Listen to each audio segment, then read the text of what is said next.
I'm going to have to put you in handcuffs. Oh my God. I stole the deposit, but I used it to pay back another deposit I lost 5 weeks ago. Here, I really can't go to jail. I really can't. I did not benefit from this money at all. You can. Total loss right now is $5,800. In Florida, a store manager known as Ms. Jones was responsible for delivering daily cash deposits to the bank. Her employer used a 3-day alert system to flag any deposit that failed to arrive on time. 5 to 6 weeks before her arrest, Ms. Jones left work carrying the deposit on the night her husband was rushed to hospital by ambulance following a stroke-like episode. In her panic, she drove straight to the hospital, skipping the bank. She parked on a public street near Ocala Regional Hospital, spent 7 to 8 hours at her husband's bedside, and returned near midnight to find her car console open, her debit card, credit card, and the deposit bag all gone. First of all, I appreciate it. So our store manager here, we get a report if there's a deposit. They're responsible for taking the cash deposits to the bank themselves. Okay. If it's more than 3 days late, our accounting group sends out a note going, hey, you're missing a deposit. So we were at a meeting last week, and she comes up and says, hey, I processed the deposit, but I forgot to take it to the bank. I called my supervisor, and she says she can't find it.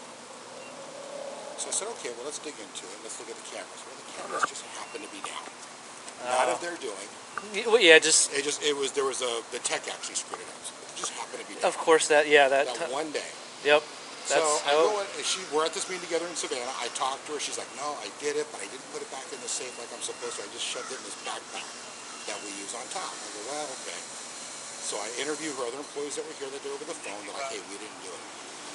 Well, we get a report from our office saying, hey, the previous day hasn't gotten to the bank yet either.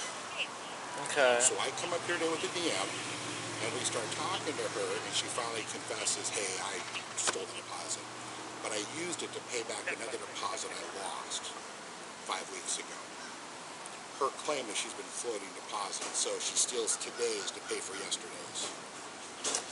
Okay. And she's been kind of doing this all along, except she's gotten behind. Huh. So, of course, she never told anybody she lost the initial deposit. Yeah. She never reported it because she was worried about her job. This is what she's telling us. And so up to this point where she realizes she's busted. The thing about our camera system is it may have gone into safe mode, which means it still records, but nobody can get into it. We've sent it back to the company to see.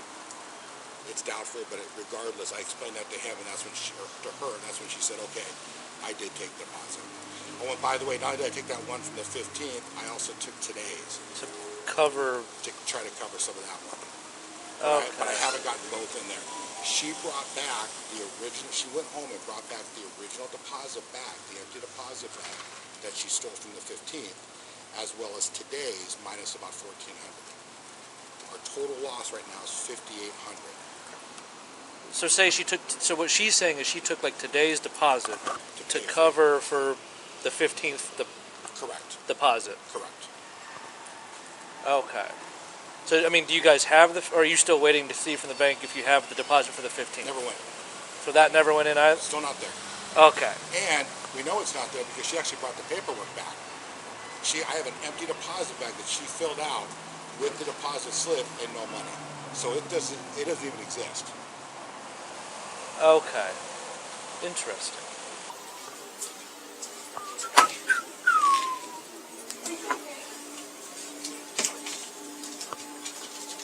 Hello, Miss Jones. Yeah. My name's Officer Hanson. I'm assuming you know why Yeah. I'm here. I would have made different arrangements. That's why I asked. I'm going to read you something, okay? Doesn't mean anything, but I just have to ask you some questions, okay? Yeah. So, you have the right to remain silent. You understand the rights as I've explained them? Yes, I do. Okay. Having them in mind, you want to talk to me? I guess. Okay. So, what happened with the deposits? Just tell me I will tell you exactly what happened. Give me your... Approximately 5 to 6 weeks ago, my husband was taken to the hospital via ambulance having a stroke-like event. Okay. So I panicked when I left from here. I left with the deposit in the bag like I always do, with my intention of stopping at the bank, putting it in the night drop, and going straight to the hospital. Okay. Instead, I drove straight to the hospital because I was not focusing on anything. Okay. I was there for 7 or 8 hours. It was almost midnight when I went to come home. My little thing on my car, on the inside of my car where I keep like my ID, my debit card, and all that stuff, was open. I didn't think anything of it. Shut it. Went home. Slept for 3.5 hours and was back here at 4 o'clock the next day to open up, like I do every day. Okay. Did everything like normal. Went to the bank and asked for the receipt from the night drop for the deposit. They did not have one, and that's when I started to panic. My debit card was gone, my credit card was gone, the deposit was gone, so someone was obviously in my car. Okay. What hospital did you go to? Not Advent, the one, Ocala. I'm not from here, so Ocala Regional? Yes. I didn't park in the parking garage or in the parking lot because where I'm from, everything, you have to pay for it, and I didn't have money to pay for it. So Okay. I parked on the street. Gotcha. Walked about a block to get there. I didn't think anything of it. Okay. And then that's when I started to panic, and I'm like, I'm gonna get fired for this missing. I didn't take it. You can look at my bank stuff. It'll prove I didn't take it. I am completely broke. It has nothing to do with that. I can pay all of my bills and put food on the table, and that's it. Okay. I did not benefit from this in any way, shape, or form, other than keeping my job. Alright. What about yesterday's deposit? What happened... I wasn't here yesterday. Or today's... I have Sunday off. Today's deposit. I handed everything I have to him. Okay. Did you make a report No, I did not. about the money missing? No, I did not, because I was afraid I was going to get fired right then and there on the spot. My family's sole provider. Okay. So you did make a police report, didn't tell your job that your car got broken into? I didn't even tell my husband. I didn't tell anyone anything. Okay. Do you know approximately how much that deposit was for that day? It was between $600 and $6,135. For some reason, that is staying in my head, and I don't know off the top of my head. And it also, my daughter has gotten me a new phone since then, and I can't go back to the exact day so that we could look it up.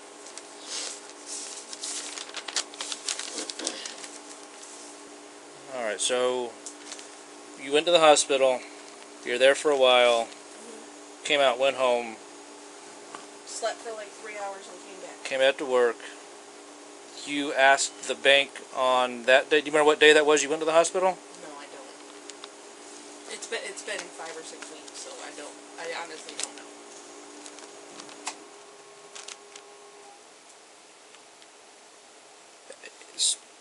So why did you ask the... Because I asked for the receipt, because I put it in the night drop. So that's what you do. Get the receipt the following day, bring it in, and staple it to your paperwork. And they said they did not have a receipt for me. And I said, is there one in the night drop? Is there something in the night drop? Is there any way you can check it? And she said, no, I did the night drop this morning. There's nothing there. Okay. I don't have a receipt for you. And that's when I started to absolutely lose my... I'm not faulting you for wanting to take care of your husband. No one's... I know, it's not. It's my negligence for not calling him immediately when I noticed it was missing, for calling the police. Well, yeah, of course. Any of that. Yeah, no, I mean... That's my fault. All is... Can I ask a question?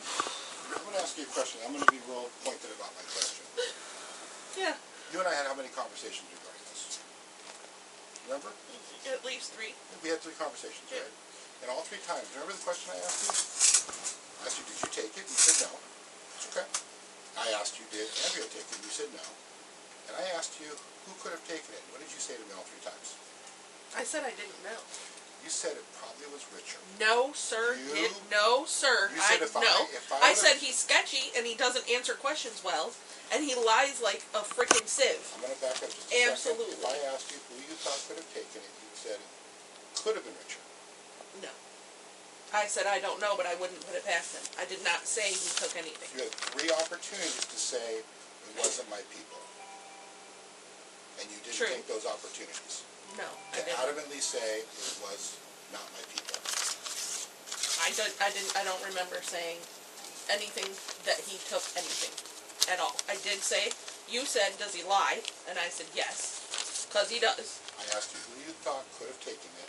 You said definitely not Andrea, because she has too much to lose. However, Richard is sketchy, and I think the word used was either grimy or slimy. I said sketchy. And so you had those opportunities to set it straight. I did. And you, I chose not to because I didn't want to get arrested in front of all of my peers, like I am going to now. but you pointed me towards one of your people. Not knowingly, no, I did not. Yes, he does lie like a sieve. Absolutely. But I would not, I never absolutely came out and said Richard did anything. The next morning she asked the bank for a night drop receipt. There was none. Rather than report the theft to police or her employer, she stayed silent, fearing termination as the family's sole financial provider with a child at home. To conceal the deficit, Ms. Jones began using each day's new deposit to partially cover the previous shortfall, a tactic known as deposit floating. This scheme ran every workday for 5 to 6 weeks, compounding the loss with each cycle. When accounting flagged the alert, Brian confronted Ms. Jones. She denied taking anything and called co-worker Richard sketchy, a move Brian viewed as deflecting suspicion onto an innocent colleague across 3 separate conversations. Only after Brian mentioned the cameras may have recorded in safe mode did Ms. Jones confess in full. She admitted to floating deposits for 5 to 6 weeks and acknowledged a total confirmed company loss of $5,800. Officer Hansen delivered a full Miranda advisement as required under Miranda v. Arizona, 1966, informing Ms. Jones of her right to silence and right to counsel. She waived both rights and agreed to speak. Ms. Jones insisted she never personally spent the stolen cash. Under Colorado v. Connelly, 1986, a confession is voluntary absent government coercion. Her family hardship does not make her statements inadmissible under federal law. Under Florida Statutes, Section 812.014, grand theft applies to property valued at $750 or more. At $5,800, Ms. Jones met the threshold for a third-degree felony under Florida law. So what you're saying, Absolutely there. so the original missing amount of the $6,100 Correct. from 5 or 6 weeks ago, what you're saying is you've been using subsequent days to try and cover Yes. that, so you've... And I've put money in out of my own pocket to try So and pay it back. Not very much, because... So technically you've been a day behind on your deposits since the 5 or 6 weeks ago? Yes. And you've been doing that ever since? Is it a nightly thing you go and make these deposits? No, in the afternoons, during the day. I'm sorry, like a daily, once a day, you go and make it. It's not like you accumulate for a week, make a deposit. No. So it's No. once a day you go to make the deposit. Yes. And you've been doing that every single day? Yes. Well, every single work day that you've been working? Yes. Well, I mean, all of this could have been avoided if you'd have just I know. made a push report, I know. told the store. I mean, there might have still been repercussions, I would have lost my job, and that's what I was panicking about. but It doesn't make sense, but it does, but it doesn't. because you understand how this looks, right? Yeah, It looks absolutely. super sketchy. It does, yeah. Super, because, I mean, sure, yeah, I can come up with all kinds of stories after I've been, quote-unquote, caught in something. Then that's when you start telling what happened. When all you had to do was say, hey, Brian, I made a mistake this night. I'll accept the consequences for that action, but I want to let you know now, as soon as I figure this out, that it happened. Instead, we're 5 to 6 weeks of being a day behind on deposits. It just... I know. because I didn't want to lose my job. Oh, I understand that. I mean, no one wanted to pay it back because it was my mistake. And I know that that's wrong. And I should have said something. And Did you want to make a copy of these? There's no way I can... Oh, already done? Oh, cool. There's no way I can do it now. And if, honestly, I mean, not that it matters, I specifically said if I'm getting arrested, somebody tell me now and I won't write these statements here, I will do it at the police station. That doesn't matter. It matters to me. So... It matters to me. Oh. I have a husband in the hospital and a child at home. And I'm their sole provider. I understand, but unfortunately... Is there any way we can do anything without me going to jail? Any way? Of anything? I don't care if I sign papers that I'll pay everything back. I don't care. I really can't go to jail. I really can't. I did not benefit from this money at all. You can look at my bank statements right here on my phone. You can look at everything. I have not been using this money for anything other than to make the other deposit. And it was my mistake that I didn't call and tell someone. It's my mistake. No, I just can't. I can't go to jail. I can't. Well, unfortunately, Oh my God, I can't. I don't have any way of proving any otherwise. The money's missing. I know that. And don't know where it went. You're saying it was stolen, but this is after the fact. I can show you. Clearly, I have not used any of it. Well, if it was cash, it wouldn't show up on your bank account if you never made a deposit. All you have to do is keep the cash and it won't show up on your account. My bank account goes into the negative every single week. I understand that, but Single I get week. that. I But what have I'm a saying copy is, every single week. I would not have to do that. what I'm saying is, you could use. Disposable income that I was just using. I get that, but unfortunately, There's no way I can. Okay. 6 weeks ago, if you came to us and said we had a problem. So right There's now, nothing I can do to not go to jail. you had 3 opportunities to talk In to front me. of everyone. We went to the side, you could have pulled me aside and said, That was "Let's the talk." only reason why. You could have pulled me aside, and when you were given the chance, you put Richard on my radar. And I think that... I really didn't do it that way. I feel the way that I feel about him. Okay. 100%, At this yes. point, I really did not mean to we put had it 3 that way. conversations. You indicated each time, there's no way Andrea could have... We did it in here. And your comment to me was, I don't know, he's moving in a couple weeks. I did not. No, I said he was moving in a couple weeks. Here, I didn't say anything. We had that conversation in here. No. Okay. I think we're done here. There's not much more we can learn. I can't. okay. I So- really can't go to jail. Well, unfortunately, Oh my God. it's out of my control, out of my hands. My husband can't even speak in sentences by himself right now. His brain is all f***ed up. And I have a child. I can't. That's the only reason why I didn't say anything. Because I didn't want to lose my job. Because everyone depends on me. I'm the only one. There's absolutely nothing I can do. Absolutely nothing I can do. No. Not at this point. So, what I can do is, I'm going to have to put you in handcuffs. Oh my God, are you kidding me right now? Well, you're going in the back of my car. I have to. But what Can I'll... I make a couple of phone calls real quick? Just because of my husband being... I need to tell my family where I am. If that's okay with... Who's in the car? My daughter, my oldest is she? daughter. She's 26, but she doesn't drive. Does she have a phone she can call somebody to come pick her up? Well, yeah, that's why I brought her here.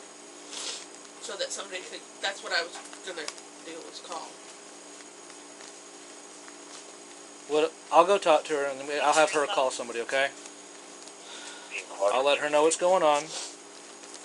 Is there anything on you? Illegal, drugs, I have my driver's weapons? in my back pocket, and that is it.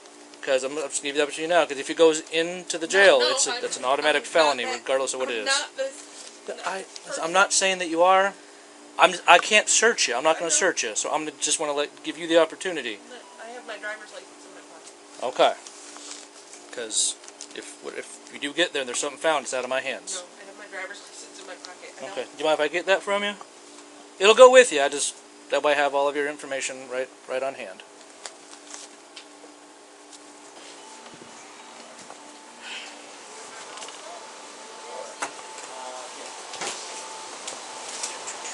Officer Hansen explained that without a police report on file, he had no legal discretion to release her.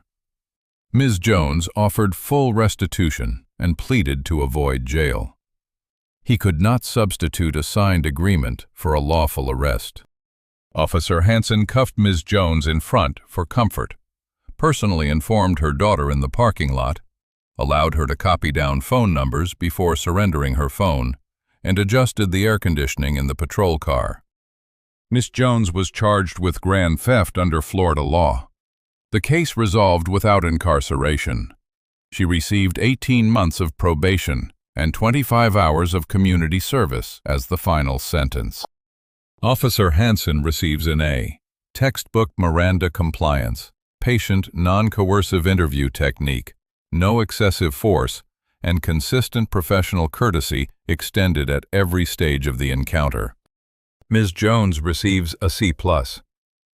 The original loss during a medical emergency is credible and sympathetic.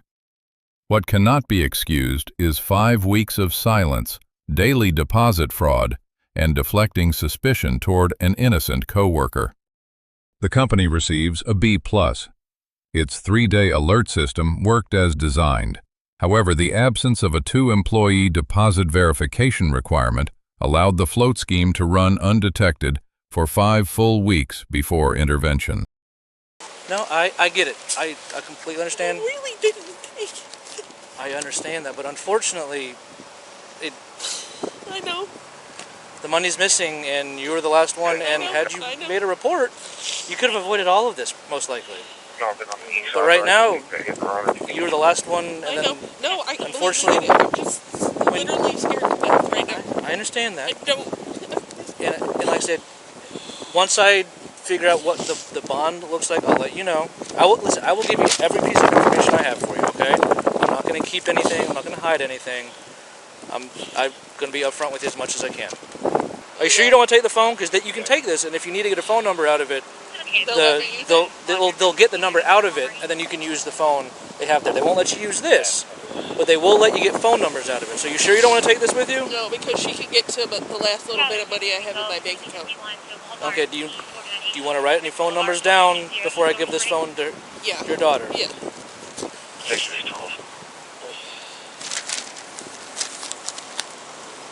And what I'll do also, if you want, I'll put the handcuffs in front of you, okay? Okay. It's a lot more comfortable. I haven't had handcuffs on in 30 years. Oh. Well, they'll be off quickly, okay? Yes. Alright, is that...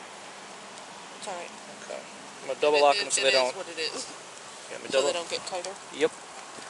Because then they will get uncomfortable. Yeah, I really want to get in this car as quickly as possible. Nope, you're good. Here we go. And I'm going to go give the phone to your daughter and explain to her what's going on, okay? You got it? Yeah. Alright, I'll crank up the AC a little bit for you too, okay? Yeah. Lesson 1. One unreported mistake can become a criminal record. Had Ms. Jones filed a police report the morning the deposit went missing, the legal outcome would likely have been entirely different. Silence did not protect her job. It ended it. Lesson 2. Deposit float schemes leave a clear paper trail. Bank records, missing receipts, and accounting alerts create evidence that cannot be outrun. Using company funds to cover a loss converts negligence into felony theft under Florida law. Lesson 3. Employers must close the verification gap. A 2-employee deposit sign-off or a real-time bank notification system would have detected this scheme within days, shielding both company and employee from far worse consequences.